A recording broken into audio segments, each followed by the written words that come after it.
بسم اللہ الرحمن الرحیم والصلاة والسلام علی سید المرسلین اما بعد فاعوذ باللہ من الشیطان الرجیم بسم اللہ الرحمن الرحیم۔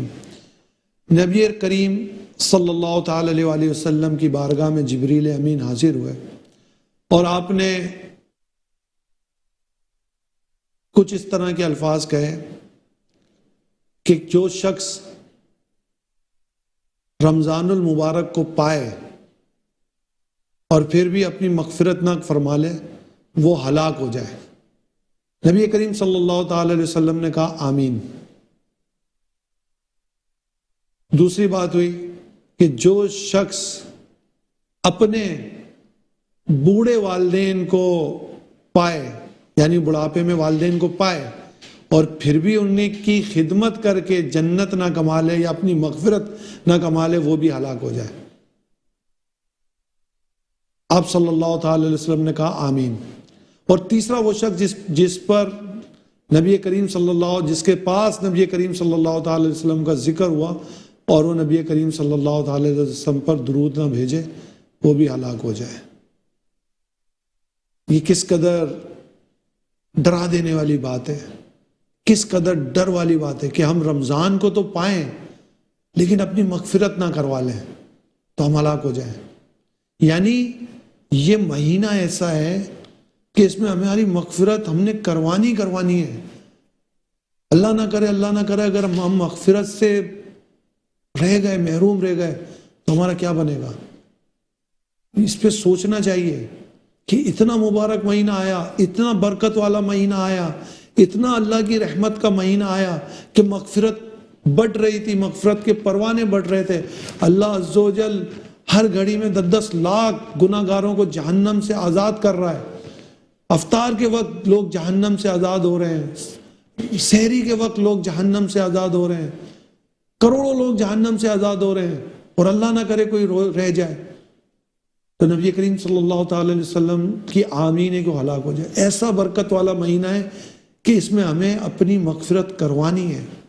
دوسری بات کہ جو اپنے والدین کو پائے اور پھر بھی اپنی مغفرت نہ کروا لے وہ بھی ہلاک ہو جائے، تو یہ کیسی بات ہے؟ آج ہمارے بوڑھے والدین موجود ہیں، کیا ہمارے درمیان یا ہم لوگ اس بات کو سمجھ رہے ہیں کہ ہمارے والدین ہماری مغفرت کا سبب ہے؟ ہمارے والدین، ہماری یہ بوڑھے والدین جو اب ہمیں اچھے نہیں لگتے، یہ ہماری نجات کا ذریعہ ہے؟ کیا ہم یہ بات سمجھ رہے ہیں؟ اور بات یہاں تک نہیں ہے کہ ان کی خدمت کرنی ہے، بات یہاں تک ہے کہ ان کی خدمت کر کے ان کو راضی کر کے جنت کمانا ہے۔ کہیں ایسا نہ ہو یہ ناراض ہو جائیں بڑھاپے میں اور بات ہو جائے کہ کوئی اپنے ماں باپ کو پائے اور ان کی خدمت کر کے جنت نہ کما لے۔ تو یہ والدین، بوڑھے والدین جنت کمانے کا ذریعہ ہے، راستہ ہے جنت میں لے جانے کا۔ ان کی خدمت کریں۔ آج دیکھیں یہ کیوں کہا گیا؟ یہ اسی وجہ سے تو کہا گیا ہے کہ بڑھاپے میں والدین کی خدمت کرنا ایک بہت مشکل کام ہوتا ہے، کیونکہ ان کو کوئی بات سمجھ نہیں آ رہی ہوتی ہے، کمزوری ہوتی ہے، بات پہ چڑچڑاپن ہوتا ہے۔ جب ہی تو اتنا بڑا ریوارڈ ہے، جنت بہت عظیم نعمت ہے اللہ عز و جل کی۔ جنت کا گمان بھی نہیں کر سکتا، اتنی خوبصورت جنت اللہ نے بنائی ہے۔ تو اللہ تعالیٰ وہ جنت کس کو عطا فرما رہا ہے؟ جو بوڑھے ماں باپ کی خدمت کر رہا ہے، ان کی خدمت کر کے ان کو راضی کر رہا ہے، یہ جنت ان کے لیے ہے۔ سوچئے، یہ والدین آپ کی جنت ہیں، ان کو راضی کیجئے۔ بعض اوقات میں نے دیکھا ہے کہ لوگ سمجھتے ہیں کہ ہم نے پیسے دے دیے تو ہماری ذمہ داریاں پوری ہو گئیں۔ ایسا نہیں ہے۔ بڑھاپے میں والدین کو آپ کی ضرورت ہے، وہ آپ کے ساتھ بیٹھنا چاہتے ہیں، آپ سے باتیں کرنا چاہتے ہیں، آپ سے ان کی یادیں وابستہ ہیں۔ جس طرح آپ چاہتے ہیں کہ میرا بچہ میرے ساتھ بیٹھے، میں اپنے بچے کو پیار کروں، بوڑھے والدین کے لیے بھی آپ ان کے بچے ہیں، وہ آپ کو ترستے ہیں۔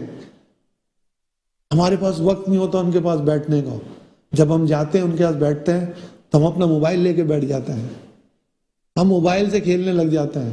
ارے میرا تو بڑا ہی اہم میسج آئے ہوئے ہیں، 2 منٹ بات نہیں کری، اچھا مجھے جانا ہے، میرے آفس کا کام ہے، کوئی سیٹ ہے تو کہہ رہا نہیں مجھے تو بڑے امپورٹنٹ کام ہے۔ یہ والدین کے پاس وقت گزارنا بھی عبادت ہے۔ ہر وہ کام جس سے اللہ عز و جل راضی ہوتا ہے عبادت ہے۔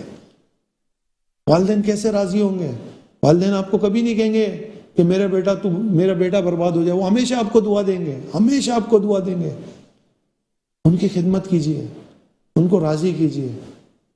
دوسرا وہ شخص ہے کہ جو ماں باپ کی خدمت کر کے جنت نہ کما لے، ہلاک ہو جائے۔ تیسرا کون؟ تیسرا وہ ہے جو نبی رحمت شفیع امت صلی اللہ تعالی علیہ وسلم کے پاس جس کا ذکر ہوا اور اس نے نبی رحمت صلی اللہ تعالی علیہ وسلم پر درود پاک نہ پڑھا، وہ کنجوس ہے۔ اس نے میرے آقا صلی اللہ تعالی علیہ وسلم، وہ کنجوس ہے اور وہ ہلاک ہو جائے۔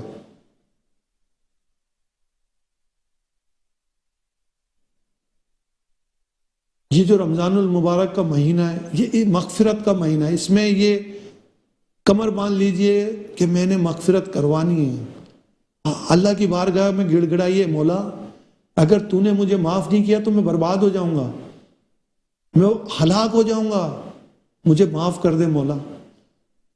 مناجات کیجئے رب کی بارگاہ میں، ڈریے اللہ سے۔ یہ مغفرت کا مہینہ ہے، کروڑوں بخشے جائیں، میں نہ رہ جاؤں۔ ایسا نہ ہو میری باری نہ آئے لوگ جنت میں جائیں۔ آج آپ اس کی کوشش کیجئے۔ اتنا عظیم مہینہ آیا ہے، اللہ عز و جل کا مہینہ۔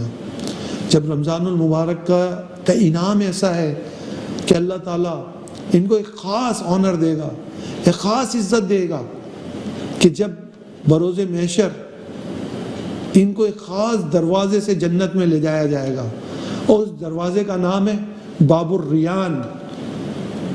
ندا دی جائے گی روزدار کہاں ہیں، ان روزداروں کو جمع کیا جائے گا اور صرف روزدار اس دروازے سے جنت میں جائیں گے، اور اس کے بعد وہ دروازہ بند کر دیا جائے گا۔ یہ آنر کس کے لیے ہے؟ یہ آنر روزدار کے لیے ہے جو روزے رکھتے ہیں۔ اب اتنے بڑے بڑے انعامات اور پھر بھی ہم روزہ نہ رکھیں۔